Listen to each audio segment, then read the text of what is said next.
coming in, I'm sure he wants to redeem himself for his play yesterday, because his rumble was one of those very unfortunate rumbles, and they did get the victory, but he definitely wants to feel better about his own play, coming in and following Ray there after Ray had a very nice Kled game. Interested to see what the Cloud9 top lane looks like today. Still several bans right now. The Rumble has been banned by Cloud9 both games this series, actually. This is their third ban in Game 1 now. It's their first ban here in Game 2, so they do not want to give that over to Zig very clearly. Wait to see what the next one up is going to be for Phoenix1.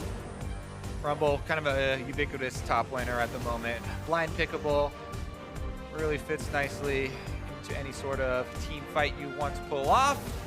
Camille, also super duper common ban, as we've seen the more split pushing strategies coming through, so not a lot of surprises so far. Maybe the Rengar pick here is a little wrinkle I wasn't quite expecting. I didn't feel like Contracts was, the biggest part of the last game or anything. Right, but maybe they think they can push him off comfort. I feel like if they say, we can force you to ban Graves or first pick it, then we can push you down a little bit farther maybe. Yeah, the thing is, I've liked Contracts more on Lee Sin than a lot of the other champions, so if you're pushing him towards that, I don't know about the gains that Phoenix1 would be getting here. Maybe we get to see a Meteos Lee Sin, one of the rare sightings since Worlds. It's true. Rare for the opposing team to see it as well. So. He's got jungle the whole game. That's the joke. Okay, we're back onto this one. Graves actually banned out by Phoenix1 though. It's funny you're making that joke though, because if people are just tuning into this game, I should reiterate the stats that I talked about in the first game, where coming into this series, Contracts both had the lowest jungle proximity for his own teammates, meaning that he, within 2,000 range, I believe, first 15 minutes, he has the lowest percentage of his time spent there, so not a lot of ganking. Plus, he has the lowest gold difference, or had the lowest gold difference coming into this series of any of the junglers. Meanwhile, though, no more jungle bans come through, as it was a lot of top focus once again for Cloud9, and this time around, we might be seeing them go with the early round pick up here. Yep, all the mid laners, all the conventional bot laners available right now, and right now no one seems to care about that very much. Not even any support bans either, just the first pick Lulu. It was all jungle top aimed. Nautilus grabbed alongside that, Lulu on the other side. And we need to see what Cloud9's second pick is going to be. Maybe they take the Ezreal that Arrow had taken in Game 1, though it really didn't hurt them. His solution was great. As far as pinching on AD carries right now, to me, it's super wide open. I think there's a lot more versatility and a lot more acceptable picks in bottom lane than in previous patches. So I wouldn't necessarily feel like a lot of value gains there. There's that Lee Sin that we did talk about though, and one of Contract's best champions thus far. We'll see if he can have an impact here in this game. I think it's likely. Contracts has had, as you mentioned before, some very good Lee Sin games, and maybe he'll have them again. It is a new look for Cloud9. They don't quite have that same hard split pushing top laner, that Ray play style. Should be okay for them though. At least going to be picked up yet again. Meteos, no surprise, playing his own champion pool. Yeah. As we talked about, the comfortable champions that we associate with Meteos have been a high priority in the pick bans for Phoenix1.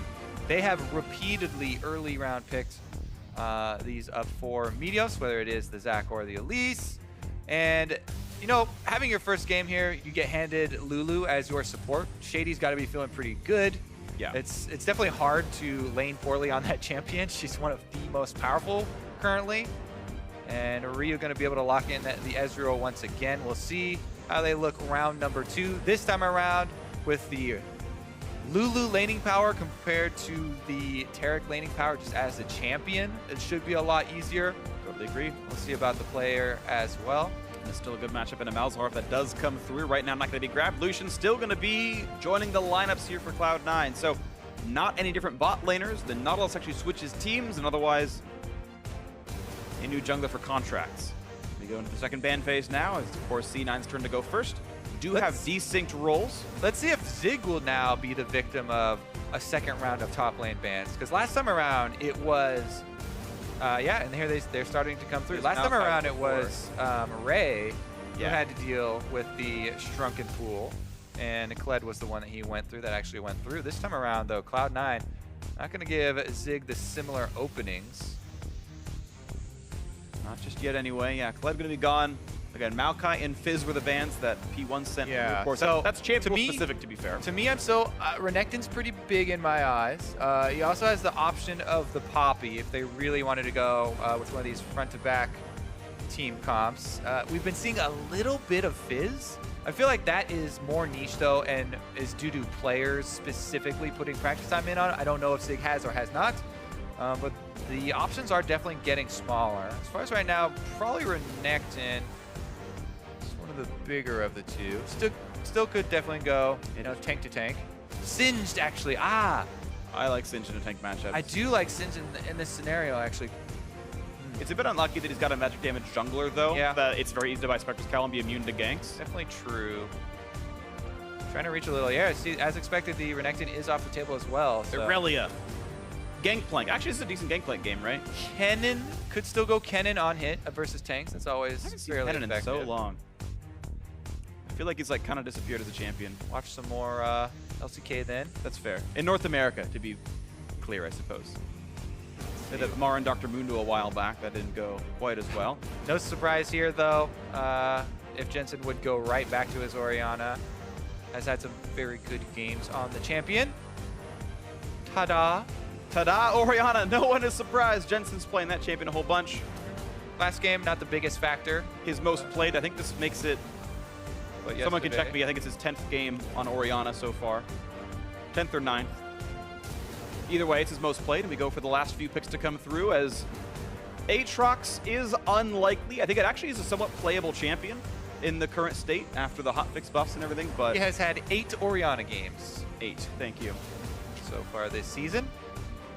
Aha, there's your brand. He's a shout out to you, freak. All right. So he's going through his champ pool. Morgana is actually in his top 5 as well, most played. I did He's not got a think Lulu. That I don't would, think oh, it's hey, good. geez. Going off on the... I don't think you Lulu Mifflin as real Maokai, so... I just jumped straight to the brand and my... Hey, I got brain excited fried. too. Don't worry about it. I know how that goes. All right, so Maokai, one of the tank-to-tank matchups here. Definitely will feel those nerfs, and I'm curious to see how Zig lanes early, as Impact definitely should be set up to push early on the Nautilus. It's very, very easy with the depth charge, or with the AoE at least. Smoothie, what shall he try? Malzahar definitely still open. Some of the healing possibilities here for a Lulu matchup, though, a little bit easier. Karma is still available. Yeah, we'll see. They're waiting for time to tick down, That's and my Nami, favorite matchup for Nami's the pickup. Lulu. Stronger laner in Nami, slightly, I think, over Karma as far as laning phase is concerned. A close one regardless, and it's, to clarify, 5 straight games in Orianna now for Jensen. Yeah. So he's playing a lot of that. Lots of support now to make this Lucian carry. As far as the Nami, I like the slightly more offensive chase power that you can add to Lucian to be able to get that on hit slow, speed him up to allow Sneaky to do the dodging that we saw in game number 1. That was the most impressive thing to me that really tipped him over the edge as far as player of the game was. He got hit by almost no skill shots. Yeah, the Terracoin is super easy to dodge as Lucian, but able to keep Arrow on his toes as well and miss most of his missed shots. Yep, absolutely. So we are getting ready to go into game 2 of this one. Fairly conventional teams on both sides, I would have to imagine. Contracts on his Lee Sin has looked great. Generally speaking, Immedios to the Lease, very much trademark. Final remarks coming in from the coaches, and time for that one potentially last handshake. These teams, I guess, might never meet again this year. There's always a chance they miss each other in playoffs, or I guess for this split, I should say. But it's Cloud9's last regular season match, and wouldn't it be nice to beat a number 3 seed 2-0 heading into your postseason? Cloud9 hoping to turn this one. Nice. Sorry. Thanks for the song. Phoenix1, of course, still in control of their playoff destiny, though they can turn this one around and win this match and then beat TSM tomorrow. Phoenix1 will earn a playoff bye, and they've brought in Shady to fill in their third support of the split, playing Lulu. They first picked for him, and we are getting ready to go into the game. Game 2, here we go. Phoenix1 looking for a comeback against Cloud9. Yeah, as far as bringing in Shady, get him some stage experience here. They are locked in for playoffs, while everybody wants that bye. It's all about your performance, during crunch time when it actually counts. In the playoffs, you can very easily move up the standings here as far as how ridiculously close most of the North American LCS teams have been in comparable power. See if there's any action early game. Maybe we'll get one of the super elusive and rare Raptor invades. Will they invade for Raptor? Smoothie in his natural habitat in the river, swimming upstream onto land. How long can he last on land? 5, 4, 3, 2, 1. Okay, we're okay. We're okay. Jesus. All right, well, Hangs out by his pet dragonfly and some frogs. on the other side, Media has a lot easier time here. All right, let's see if there's any sort of interesting jungle routing afterwards. You see that Shady's camping in the brush. They know he's not going to leash for his team, and they're going to play for early lane dominance. C9 sitting in the river. Jump in. Go. Get your You can spell see thieves. Arrow. Get your spell thieves money. Yeah, come on, Smoothie. Come on. Unlucky. Uh-oh, Shady. It's going to get 2v1. Run. All right. He's fine. His first appearance in the LCS game. Oh, not quite yet. What? Didn't Oh! get- he got him. Oh, he lost the trade. Oh, no. Bad early mark for Shady behind on Smoothie in the Hashtag matchup. Nami. Things. Just Nami things. All right. So both jungle starts have been seen here. Contracts on Lee Sin is going to get that quicker clear. Significantly quicker clear, by the way. They also know that he's heading back to the bottom side. Now, Lee Sin is one of those champions that just by playing the champion, you feel encouraged to go for early moves. There's just so many options with the kit that kind of run through your mind as far as where you can go. Let's see if Contracts actually make some of those early moves. Actually going to go for the quick level 3 up of the double buffs here. Not significantly quicker, but definitely going to be on opposite sides. Top lane is pushing in as expected, so Meteos setting himself up for a possible route around, ganking Impact. See if Impact actually puts his ward down and sees him on the blue right here. This is the common push-up. There you go. 250. Gets it down. Sees Meteos take the blue. Yeah. I know he was killing it in the brush, but I'm pretty sure he did step out and then was revealed Yeah, out. all you need to do is see it gone, because they did see him start the Raptors. You're right. As long as it's gone, they know he went to that side of the jungle, and there was no blue up to be seen. They have that information. Look at the play now, Contract. Early move. Almost lands that Q into Ryu. Very close. Wonder if it's worth going for the ward there. Because he did not go for the ward there, he gets to use his Trinket Ward on the Raptor brush once again, so you get some vision for later. And it's very low chance that you get an actual summon out of Ryu, but you might have been able to get a little bit of health to help out with the lane. Shady realizing, hey, hold on, he might invade for the side of the jungle. He sees him. Yeah, takes with the jungle camp, levels up to level 3, and now a stun on the Impact means a lot of damage out from Meteos. Repel to even go farther. The anchor toss going to get him to a bit of safety. The dive's not going to turn much more. That shield's good. And look at the trade back on a Sneaky. A lot of damage right here.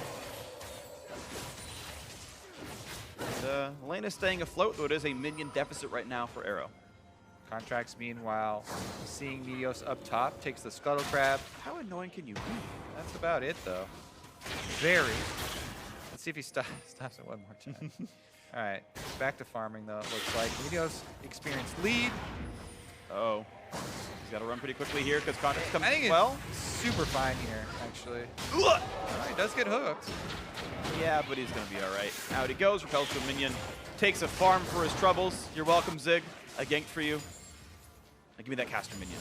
Yeah. I want to check in on Contracts, see how many of these Krugs are left after. Just a tiny bit of money. Meanwhile, Ryu actually going offensive on Jensen. Good damage. Jensen's out of mana. He's going to have to take the walk back to lane. And looking at the actual status of the lane itself, Ryu can make this a freeze. He can deny almost a full wave away from Jensen. Yeah. What that wave is. He already used his teleport, though. So, most likely. Yeah, it's going to be a delayed push instead. There. Definitely is something you're going to have to keep in mind as we get later. Jace isn't, by any means super threatening flanker or anything. True. But the extra mobility is something to keep in mind. As far as the teleport Jace. The first thing that comes to your mind when you hear teleport Jace, though, what is it, Freak? To me, Oh, very it's clear. Destined. Yeah, the 2015 World Championship. Using it like it was Summoner Heal in a team fight and stunning himself in a climactic 5-on-5. Ryu Storm Raider is going to be pretty fast moving around the map. We'll see if he gets himself the record mobility in team fights. Jensen's going to farm in front of his turret for now. This wave will eventually push back out, though. He's going to get reinforcements first. Quick lane push as Arrow's going to recall for Tyr and a Cole. Sneaking going to clear the wave out. And a recall on maybe 300 more gold than him.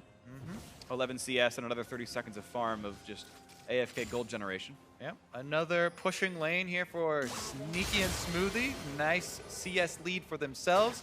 Arrow has gone full farm build here with the Cole coming in to complement his tier. No fighting, please, for Phoenix1. Contracts backs down. Through the war the way though. Quick trade on the top side. Always nice that Zig's going to lock him up in front of the minions, which needs a little bit more extra damage. Kind of nice to see. Pop of the ultimate. He does pull him for a turret shot, so nicely done by Impact to Q exactly then. Zig running low on mana. Should be potentially recalling soon. Medios wants into the mid lane, and they get us some ward clears right now. And of course, it's no surprise that this bot lane looks a little bit easier for Phoenix1. Range supports tend to lane better. And actually some good damage in the arrow, but meanwhile there's a fight in the top set as Impact getting a bit low.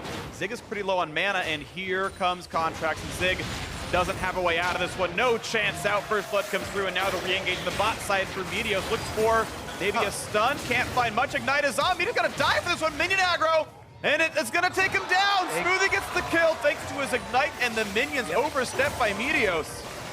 So remember when I said P1 please no fight in the bottom side of the map? That's one of the reasons right there you don't want to go to losing lanes. Not only is it a losing lane, but it's a losing lane that's not even purchasing combat power to try and complement. You talk about the minions, it's a huge deal that Sneaky and Smoothie are constantly pushing. All of that damage came through, plus the Ignite not only is it damage, gives you that vision so the minions still get to keep up with you, and Medios with a tragic mistake for Phoenix1. Meanwhile, Contracts on the Lee Sin, set up so nicely by his laner, able to make the play on top side, where I think that Phoenix1 should have been the one area that they actually could have fought around, considering the tiers and stuff they're building. I don't know if Medios had Repel up at the time. I think he closed the gap. I'm going to go with no, because he's fairly experienced on the champion. I give him credit. Benefit of the doubt. Yeah. You could have repelled minion aggro, but I'm pretty sure it was on cooldown. I just forgot if he had cast it at the start. Either way, bit of a lead. Nice blow, and he's going to force the flash away. Shady takes about 0 damage. Slim margins there, but he gets out. Yeah. Flash down, though. Bottom lane, very vulnerable here for Phoenix1. And Cloud9, once again, pretty early start here as far as the gold lead they've been able to accumulate. Vision starting to come and creep in here too, as Contracts has pre-set up wards to go for this blue steel. Very easy blue steel here. Medios on the opposite side could go for a similar move. It's just not quite as safe because they don't have the deep vision. And instead, he will opt to try and solo this Infernal Drake. Phoenix1 could send their bottom lane over. Looks like they will. And I do think that they're getting a very good trade here in this case. Yeah.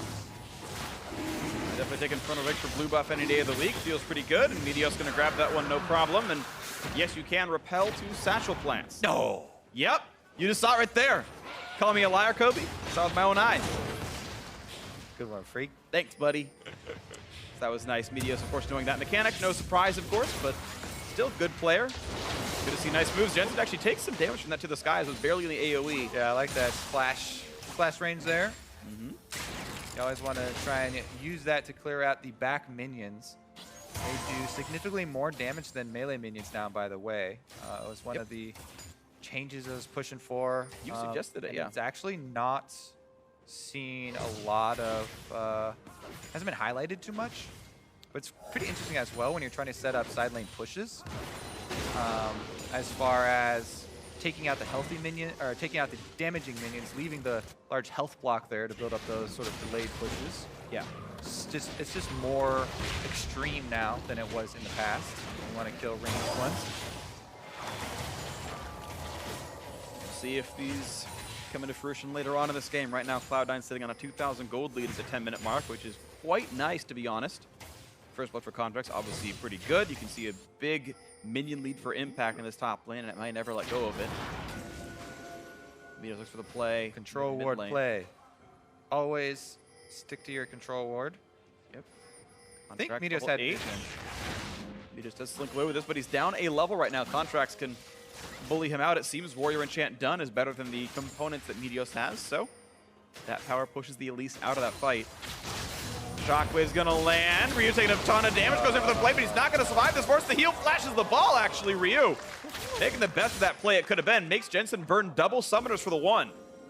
Get the health bar low, but here comes Contracts, and he's hoping to make Ryu sign his blood. Ryu's still sticking around to clear the wave. Okay, dodges the ult. And that saves a lot of health off the turret. Ryu. That removes 6 turret shots. Absolutely confident play here from him. I love it. Goes in for the knockback to gain the distance. Flashes and trades summoners here, gaining an extra in the heal. Plus, sticks around for the cheeky clear on the back wave. Goes fairly unpunished. Still down in CS though. Still, you know, trying to catch up to Jensen. He's feeling the pressure. Right in, jumps in for the Cutlass slow, and you can see the kind of stuff that Sneaky can do. Power Strike actually works pretty well for a short-range marksman. Root onto arrow won't deny too much, but they're getting a lot of turret damage here. This one is getting very, very low, and you can see how unafraid they are of Meteos ganks right now. They're able to stay in front of this turret and put a lot of attacks in. Yeah, let's get a vision toggle here on the Cloud9 side. You can see the whole red quadrant is lit up. That certainly affords you a lot of confidence. There still is a small chance Meteos goes for a lane gank when you're going super aggressive, but there's so much mobility in a Nami Lucian lane. Yeah, see there. They did it right after that ward timed out. Yeah, they did have a couple more in there. And but they had another one in there on the red side that Cloud9 could concentrate on. And also, this is not a mobility boots Elise, so those types of lane ganks are a lot less threatening. Yeah. Well, something aggressive right here for Phoenix1, though. Quick sapling and maybe a look at this mid lane dive. Of course, Jensen is summoning the flash of the wall. Suddenly, the entire team is mid lane, and Jensen goes, all right, guess I'm dead. Unlucky for me. He's going to start warding over his own Raptors from now on. This second game in a row, Meteos, this time Zig as well, comes over the Raptor pit wall. They both take them down. They actually both flashed the wall, so I mean, it's 2 summoners, but the kill comes through. First turret, of course, went to Cloud9 because of their duo lane victories. Some of that may be donated by Meteos, but still nice for them. And a lot of pressure in the mid lane. Contracts forced to cut away from Ryu. Keeps the turret afloat. Meanwhile, they thought they might need to lend some help to Impact being out there, but he's able to walk his way out the river, no problem. Cloud9 still sitting on a decent gold lead, but Phoenix1 in the Infernal Drake. Now, don't underestimate that sneaky dragon take that Meteos was able to pull off. Here's another look at the Jensen hate train. Coming in over the wall. Boop, number 1. Guys? This is the new version of the bottom laners complaining about 5 members diving them. Is mid lane, everyone's coming over my Raptor wall. Yep. I feel like Jensen should have dodged the skill shot. He should have, you know, it's like pink ward the spear. It's just like, no, he just tossed the Maokai route. Come on, buddy. Yeah, unlucky. Well, nice play of course by Phoenix1 to get some level of control back, but of course they are still suffering through a 2,500 gold deficit, and the mid turret still has not fallen. Still a lot they need to get done. 30 minion lead in the bot lane. Sneaky and Smoothie once again doing very well with that advantage.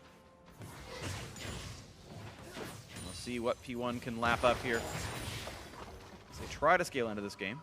20 more kills left on the Cull, Freak. That thing will explode. Oh man, so much money. Not going to be enough to catch him up to Sneaky though. No. Sneaky got solo first turret gold. Smoothie did walk away from the local gold range. Smart of him. Yeah, look at the numbers on that lead, actually. Sneaky 1,300 gold. 6,000 gold to his name. Oh, that actually hit Meteos with the tail corner of the kick in. Wild Growth buys some time. Maybe he gets away with this one. Smite it for HP, and he's going to get out. Nicely played. The best he could have done. Actually doesn't even burn flash for it. It's just a couple of ultis. So 2 summoners lost by C9. Blue buff steal actually going to come through for Contracts. Very close, but does get it. Ryu could not steal. Quick moves, but in the end, Lulu. Phoenix able to get out there. Deep warding, though, still for Cloud9. And that is the correct idea. They're trying to keep up their pressure, playing around their winning bottom lane as well. Contract's double buff ready, even though he used his ultimate and his flash in that last play. Returns for the Gromp. Elegantly, Ward hops out. Quick whimsy into Twitter lane. The jump over the wall for Arrow. Here comes Ryu as well. Dodges Shock Blast. Here comes Tidal Wave, and the power of the ocean pushes Ryu out. Burns Summoner Heal a bit aggressively. He wasn't close to dying. Don't think he had to use that spell, but he hit it anyway. And C9's continuing to try to push in this top side with their 30-minion lead.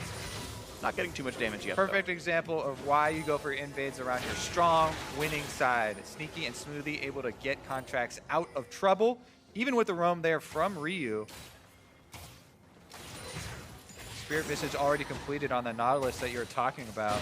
Now when you got that Elise jungle and your mostly magic damage lane opponent, he's definitely going to feel confident in those matchup. Doesn't have Ninja Tabi though for any of the Jace or Ezreal damage. To be fair, the Jace and Ezreal damage taking a lot longer to come in as they both opted for the tiers in their builds. Ryu now finally up to his Ghost Blade though, some lethality might go his way. But you're right though, as you illustrate the items and everything else, if this game does slow down for a while, Phoenix1 will catch up on the Ezreal, they will catch up on the Jace, and maybe they can push through on an Impact. Right now, that top lane siege is still the primary focus. You're seeing these junglers still sticking around top side. For reference, all 4 regular camps on the bot right side of the map are still up. The junglers have been spending their time clearing and staying around that focal point of the turret. Looks like now it does finally pan away, and Jensen, you can see the kind of chunks he's taking from Ryu's damage output. No arm guard yet in the inventory, but Jensen probably buys it next. Yeah, I think on Jensen's return to lane, they are not even waiting for the return to lane because they just saw a bottom lane recall from top side, and there's no way they can make it down in time, so C9 are able to clean up their Drake. Yeah, Mountain Drake definitely will help as they try and transition through this mid game and try and keep up the turret pressure. Yeah, it's a Phage in for Sneaky going towards that Black Cleaver build. He is big and honestly ahead of the curve, generally speaking. Gold-wise, he is the highest in the game. That is such a good Maokai killing setup as well. Yeah. Just on your Cleaver plus your Blade of the Ruin. Armor Shred, percent health damage. Like, what else could you want for killing tanks? Very much. We'll see if they actually transition to that period yet. The teleports have been ready for the top laners, but with nobody going down there for the Drake, might not see any sort of play down here in a while. Should just be minion wave shoving. Yeah, C9's constantly been matching their 2-on-2 to face against Arrow and Shady with Sneaky and Smoothie, and prevent Arrow from getting to do anything special, anything aggressive at all. Now there is no bottom outer turret to kill right now for Cloud9. There's not much to play for at this time. So right now it just looks like wave upkeep. First armor item comes in for Impact, going towards either Frozen Heart or an Iceborne Gauntlet off that Glacial Shroud. Yeah.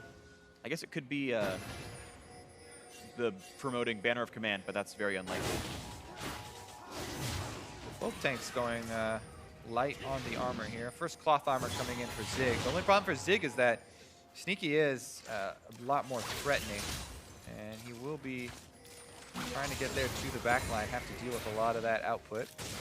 Let's see though, Cloud9 trying to swing up towards the mid lane on Ryu first. Ooh, over aggressive by Ryu. Here comes the culling, and actually Shady. Whoopsie. Oh, screws it up. A guilty conscience for him. Doesn't ult the right target and walks into the shockwave. 2 for 0 in the mid lane, and unfortunately a pretty bad mistake from the P1 support. Look at that. Wherever Sneaky goes, and Smoothie, they're able to get a lot of pressure. The mid turret does go down after the kill as well. We still haven't really gotten to evolve top lane tanks with all their crowd control yet, but it's coming. Oh man. Oh, it's coming. Here comes Contracts. Looks like it's coming to Zig first. Comes Smoothie. They smell blood on the water. Zig. Here comes Smooth. Oh, he's going to drop aggro. Going to get over to the Zig. A lot of damage here onto the tank, and he's going to run out of HP. Contracts. Going to almost do a turret shot. Not going to, though. Stays alive. Kill goes over to Sneaky. And the engage, not yet enough from Ryu to get the kill. Very, very close in that one. Going for the redive, but reinforcements are on the way. The snipe's not going to land on anything. Contracts. Quarter second away from dying to that turret, but they get that second tower dive. So 2 for 0, and now Shady's in the wrong part of town. Push the flash over the wall. Jensen out of mana, but does push him away. turret number 3 unanswered. Cloud9 have only given up 1 kill all game. Yeah, Phoenix1 are going to try and trade for the bottom side, where Arrow's been pushing on this Ezreal during the counter invade here, and he should be able to get that. Much needed gold for them, but Meteos actually finding himself. Yeah, he kind of face checked into the team. Okay, he lands the smite and flashes away.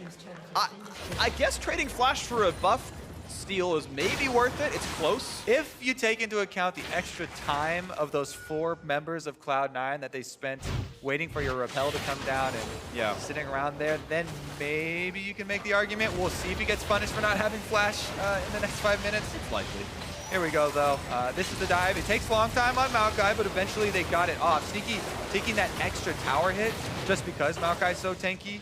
And actually, I guess his ultimate plus the single cloth armor was enough. Ooh, Contracts just had that nice little last hit there. So close to getting another third shot off there, actually. It was all lined up. But he makes it out alive. 5,000 gold lead. Cloud9 back to the top lane, and suddenly Ziggs, guys, Red, where's Lucian? Where's my team?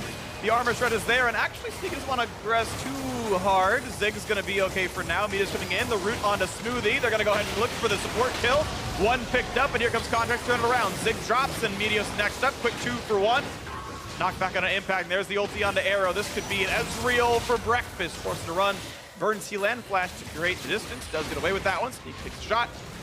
Still, all said and done, 2 for 1, advantage C9. Yeah, also, they do have some work to do clearing out a lot of vision up around here. If they want to really start to have that threat of transitioning towards Baron.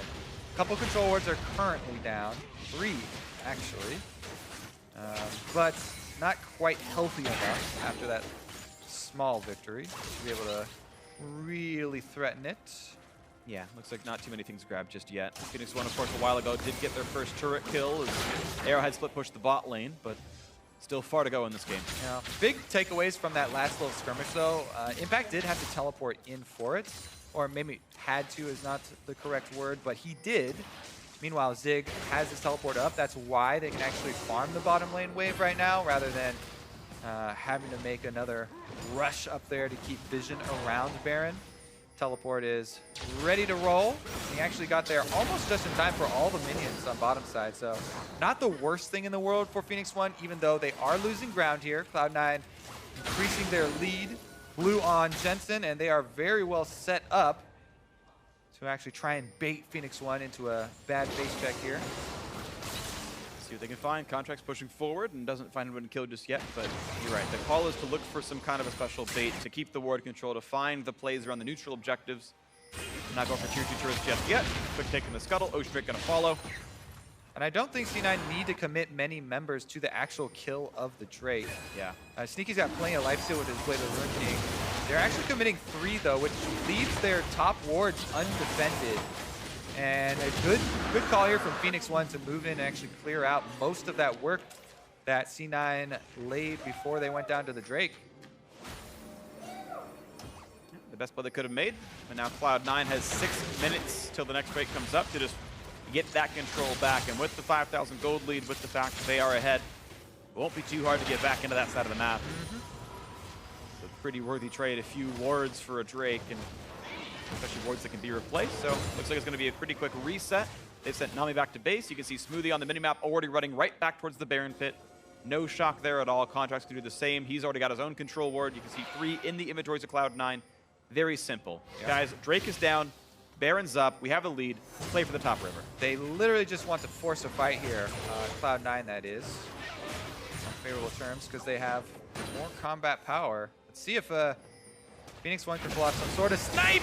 And they're going to find Contracts. The trap has been set. It was baited, and they got him down 1 for 0. So those wards you're talking about, Freak, huh? Yeah, hey. How worth it? Well, they're very important. Sure. When you face check the team like that, sure. You got to go with a squad. You got to push it in, then go together. Put Impact in front. He's going to try. 5v4. They pull in Meteos. Hasn't killed him just yet, but he's dangerously close to death. The tidal wave takes him out, and Smoothie gets him with that one. The chase continues as Zig's forced to run back. A quick stun to the back line, though. Arrow cannot jump the wall yet. He's not going to withstand the stun duration. Zig is traded. It's 2 for 1 in favor of Cloud. I think you still count the Contracts death. Sneaky, again, deathless in this game on the Lucian. Very strong performance once again from him as Cloud9 strike back, get some kills for themselves, and importantly, get to reset their wards on the Baron area. Shady was the one who paused the game. I don't know if he was actually the one who had an issue, but he's the one who entered /pause into chat. So looks like he's the one with the ref in front of him as well. So we'll see what this ends up being when I know you two will on the internet or here in the studio watching. We'll see what it is. Of course, this game is almost out of reach, though, a 6,000 gold deficit in the Baron Bates beginning. The fact that C9 willingly fought a 4v5 speaks to how far ahead they feel like they are. Yeah, so there's a lot of factors that go into those 4v5s, right? Positioning, vision, cooldowns used, and I really did like that re-engage call, considering the expenses that Phoenix1 did use to kill contracts once they got that very nice pick-off for themselves. Also the fact, as you go to, that they're fairly far ahead at the moment. And actually ready and in position to dish out that damage. Yeah. Turns out the issue apparently was Shady with his key bindings. And then we are, looks like, ready to go. Ready checks went through. Players are ready. And we are back into the game. And it is one that Cloud9 are pretty close to securing their playoff bye. If they win this game, they end their season 14-4. They cannot finish below second place. They will have that first round playoff bye, and we'll see them in the semis. If Phoenix1 then beats TSM on Sunday, Cloud9 ends the season in first place. They'll win the tiebreaker over TSM via game record and move on as the #1 seed in the postseason. But there's still more league to happen. Stig has teleport, even though he's dead here. This is risky. I think they just want the cooldown. Oh, actually, he's gone. I think they can stop him in time. It's too much damage too quickly. The Baron has fallen, and that's going to be another major advantage for Cloud9. No chance to stop off that team fight victory. All right, the secured vision allows them to just burn right through it. I'm always scared when I see, yeah, the top laner's dead, let's go for it, but they still have teleport possibilities coming up. But Phoenix1 not in a position to be able to face check, and the control wards finally pay off. Cloud9 with this Baron buff, very, very well set up to not only take outer turrets here, but they could seriously threaten these inhibitor turrets if they're able to put Impact into the side lane. Teleport is ready for him. Try to push up the lanes at the moment. Smoothly looking for a pick on a Meteos. Oh, looks for a bit of damage here. The bubble not quite going to land. Meteos running away, and he's still slowed. He's going to dodge the rest of the skill shots, but there's the flash ulti. And he's going to jump right back down. Nothing else to do. Jensen gets the kill, his second of the game. Yeah, sorry, Meteos, nowhere to go for you. Yeah, Scuttle Crab on that area, way more important before Baron's been taken. Not so great after Baron's already been taken, and Meteos extending there costs him and his team a kill. Plus, as far as, we talked about being fairly simple for C9 to push up with the Baron before, now they've got all avenues open to them. They shove all 3 lanes at the same time and transition their TPS over to the top turret. Wall. Not even a problem. Baron buff, and even a red buff on Sneaky helps kill it as well. Mountain Drake for good effort, and that's going to be that dropped off the table. Not even a problem here. It's all about closing it out, ending the season on a strong point here. C9 almost can't lose this game. Mid lane tier 2 onto the focus. Going to be grabbed quickly as well. Impact is playing the bot side, setting up more of the map for them. There's only one tier 2 turret left. It's all about Cloud9 methodically closing this one out. Ending their season 2-0 against a likely playoff opponent. In the jungle, more camps taken, more ward control as well. Smoothie feels safe to kill this control ward. Bot lane tier 2 is now ready to be attacked. Arrow wants to make the play on a Sneaky. Pretty good damage comes in. That's going to be a bit aggressive. Nice flash by Sneaky. Gets away from To the Skies. The slow will not land if you get away from the landing zone. And oh, Rhea's gonna find him though! Rhea engages into Rhea. What are you doing, Sneaky? He face checks back in. Well, it's like, no way they'll keep up the chase here. Guess he wasn't looking. Rhea looking for more kills though. This is important. 5v4. Maybe the chance to come back is here. Can they make it in? C9 staying grouped up. Stun lands onto the tank. Impact so durable though, and Rio hasn't got a lot of poke just yet. 30 seconds on Sneaky. Can they find the chase where the team is here? This is the fight that Phoenix1 needs to have a chance in this game and in this series. Have a chance at a playoff bye. Shock Blast, actually a late gate. Means no hit for Ryu there. Doesn't get any damage. Still zoned out by the ball. 5v4 continues. Arrow hooked in by Impact. Quick ulti in, gonna stay alive thanks to Sneaky. There's the kick to the side as Arrow Arcane shifts away, stays up for now. Media's gonna get chopped down by Jensen though. As the team is dealing with the front line, Shockwave finds Sneaky in the 4v5. Look, it's gonna work right now. A double kill in for Jensen. Ryu gets what he can, but it's not gonna be enough damage. The third kill almost comes through. Ryu limping away, but it's Zig who wants to make it happen, and he can't do enough damage. It's all the kills coming through, and it's only Arrow left alive against the entire Cloud9 team. The 4v5 turned into a 4-0 for Cloud9. Can't blame Phoenix1 for going for that fight with Sneaky, the 406 at the time, AD carry off the field. You would think they'd find a way to get to the back there and kill Jensen, but try as they might. They threw everything at him, could not kill Jensen. If you can't take down that DPS member, then you're not gonna win, and C9 did a very good job protecting him.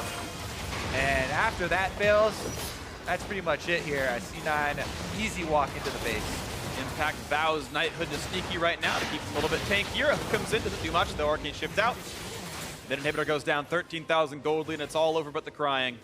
Cloud9 looking to make this a 2-0, and into bot lane they go. Meteos forced to run away. Protobelt has pretty much only been used as a retrieve tool. Look right in onto Zig, looks for the tank. Nice little shock class with Sneaky at half, but they've got sustain. Doesn't mean all that much. Arrow at half with the damage output from Jensen. Double inhibitor taken. Top inhib turret is dangerously low. Impact leads the charge, that side of the map. Stun means nothing onto this Nautilus. Cloud9 can choose between a second Mountain Break or the inhibitor itself. They look for the inhibitor. Shock Blast gonna chunk Smoothie a bit low, but the turret's gone. Gold lead 15,000. A very large Baron power play in this one, and out they will go. Looks like it's gonna be the reset, the second Mountain Drake, and the series ender. The next 3 steps in here for Cloud9. Take another look at this 4v5. Smoothie starts it off, does get the tank as well as going all the way to hit their arrow with the knockback. Kite back a little bit longer here. You can see Ryu on the top side is pretty much being zoned out, and C9 zoned him away with that ball from Jensen. He's able to bring it back in time for the fight, but they effectively are able to keep Ryu out for so long and dodge his shock blast that they were effectively able to fight it as a 4v4. Then Jensen still had both summoners for the very end there. And once they finally were able to close onto Jensen, he pops both summoners to barely be able to get back out. Yeah. And some nice play there for C9, able to pull out the teamfight victory while outnumbered. Absolutely, so well played by them, and we'll see what do you think's gonna happen. Yeah, 6,000 damage coming out for Jensen, no surprise here at all. And the fact that Arrow only got 800 when the ball's mostly used to dodge and zone out Ryu was maybe a bit lower number than he wanted. Arrow, who'd typically been so good throughout this year, maybe should be turning up for a little bit more in that specific scenario, but maybe it wouldn't have even mattered. Cloud9 obviously very, very far ahead here, and take their time to close it out, letting Phoenix1 get some of the farm through the mid and bot lanes, making sure the jungle is cleared. We know Baron's in 30 seconds. They could choose to not fight and instead wait for a Baron bait, but I feel like closing out the game is almost easier by sieging top. I mean, yeah, it's a debatable choice. 2 inhibitors down. Want to work with that pressure. They almost just have to stay here and be inside the base. Yeah, they're gonna and will eventually get that pressure. Honestly, though, I would want to see the healing done in that last team fight as well. Smoothie, not only Nami's kit, but also the Mikhails and the Redemption. A huge part in keeping Jensen afloat there. They should be able to easily get this. Once again, it's a no vision situation. Except this time around, they also have to deal with super minions in their own base. Yes, they do. No chance to steal it away. Not even going to happen. And Cloud9 make the further risk-averse play of let's wait 30 seconds. We'll grab the Baron. We'll use that to push in the game. Again, it gives time for scaling, but I think it does heighten their chance of winning. There's no comeback Baron option now. There's no, if you lose the fight, nothing goes away on the base. You guarantee those less available tools to your opponents, and here comes the play. Top inhib gonna fall pretty quickly. Contract's happy to take up a few hits because he knows if he tanks, the inhibitor will go down. Here comes the flank. The attempt for Zig on the backline. Meteos kites back and forth. Contract's a little bit low, down to half. Sapling is there. Anchor finds Meteos, though. Big stun comes into Ryu. Look for it, exploding the enemy team. Gonna find Zig in the front line. Shockwave only catches the one, but they will pick off the Maokai's Guardian Angel. Now in towards Shady, another anchor in for Impact, tanking away as best he can. He'll stay alive with this one. Redemption, he's going to be fine, and Sneaky gets the first kill credit of the fight, gets the second one as well. Looking for a third is going to be Jensen, and now into the back lines, they've found their opponents. Ryu going to fall off, double-double right now, and his contracts to find the fifth. It's all over there for this one. Cloud9 going to make it a 2-0, going to make it 14-4 in the regular season. They will guarantee, as the hat trick comes through for Jensen, a playoff bye for Cloud9, and if Phoenix1 wills it, they'll get the first place seed if TSM falls tomorrow. Congratulations, Cloud9, on a guaranteed top 2 finish in North America for the regular season.